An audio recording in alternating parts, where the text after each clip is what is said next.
Okay, stepping away from some tree work today and back on the coffee roaster. So if you saw one of my previous videos, we had the motor running and everything on this one was turning over freely.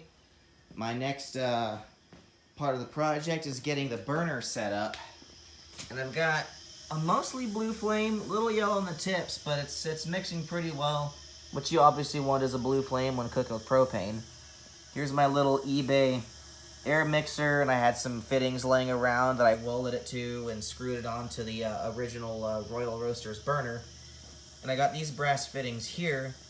What I started with was a little adapter plug here for the propane valve, and then what's soldered to it is just a plug.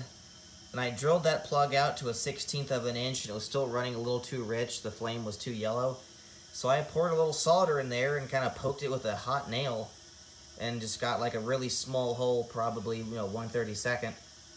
And I've just about got this burner calibrated in to roast some coffee. We got a mostly blue flame, not too tall, not too short. It's looking really good. A little bit more dialing in and we should have it done. But this stuff here was just done with a little propane tank valve with a hose and some brass fittings and an air mixer. This is stuff you can get really cheap. So, I think I've got about $30 tied up in this burner.